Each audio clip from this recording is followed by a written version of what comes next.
salt. So I want to talk about salt and salting meat today, why we do it, and some myths surrounding it. Because not long ago I was listening to some podcasts with some fitness chefs, people talking about cooking, food and meal prep, and they talk about how salt dries meat out, so we don't salt meat.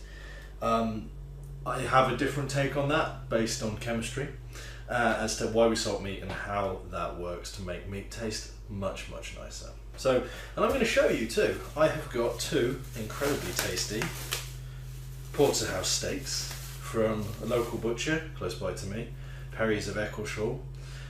These are delicious looking and they smell great, and because I'm going to be grilling them, I'm going to be grilling them over hot coals. I'm going to salt them both to make them taste better and to make them retain moisture. So contrary to popular belief, throwing salt onto your meat doesn't cause you huge problems. So if you salt your meat and you leave it for just a short period of time, it will draw water out from the meat to the surface. If you were then to cook it, you'd have a very salty crust on your meat. If you were to wash that off or brush that off, you would lose a lot of moisture from within the meat. That's one of the big problems that people are making when they salt meats and they say that it dries them out.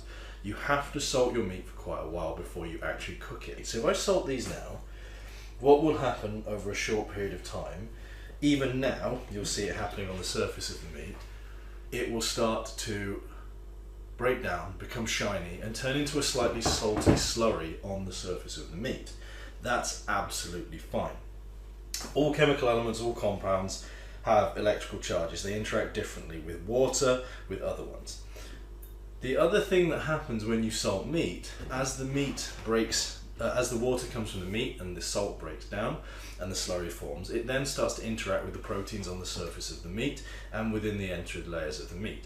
It denatures them, it makes them more tender, and this denaturing of the proteins, which you've probably heard about from cooking other foods, it's some of the reasons why we get such tasty cooked food, increases the water holding capacity of the proteins as well. So you actually get more succulent, juicy meat.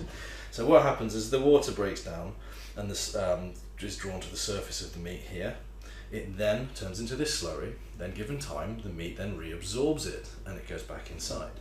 That is also a really good way to get flavour into the meat, because with the salty water re-entering the meat, being reabsorbed by the cut, you can also get, hitchhike a ride with some spices and some herbs in there. So it's not terrible. The other thing that you might be thinking is, why would I want to salt meat? I'm a healthy person. Now, this is just flaked kosher salt, flaked sea salts, right? Pretty much all salt comes from the sea.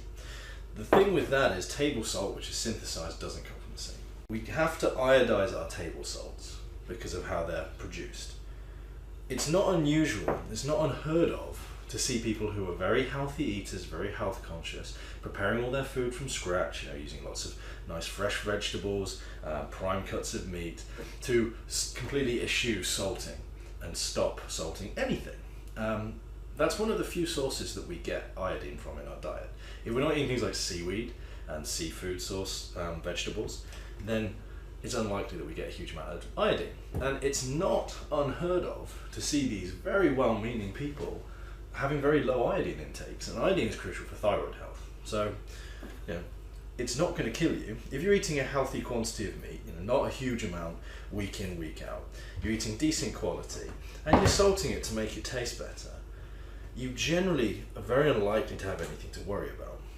Obviously, if you're prone to things like high blood pressure, and you need to keep your salt low, you'll have specific guidelines from your GP on this.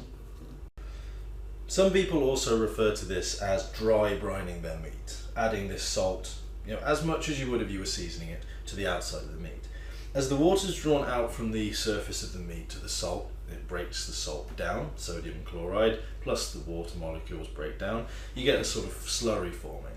If you were to then just wash that straight off, yes, you're going to have dried out meat. You're going to have meat where the moisture has been removed. If you were to cook it straight away without doing anything to it, you're going to have salty meat. The meat surface is going to be very salty. However, if you leave it for the water to then begin to re-enter the meat after salting, as it's forming this sort of shiny coating on the surface, if you leave that, the salt will then sit just underneath the surface of the meat, helping it retain more moisture, not drying it out. The other thing with that is the salt interacts with the proteins in the meat and causes them to break down, it causes them to denature. This denaturing causes the proteins in the meat to also hold more water. The other thing that this is going to help you do is hitchhike a ride with some seasonings into the meat. So as normally you'd leave this for quite a long time until this process happens, but there's no harm in doing this now. This is why a lot of seasonings contain salt.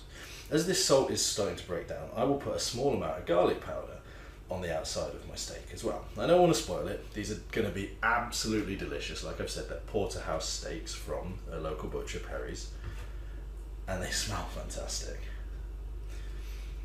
So a little bit of garlic powder, a little bit of freshly ground pepper.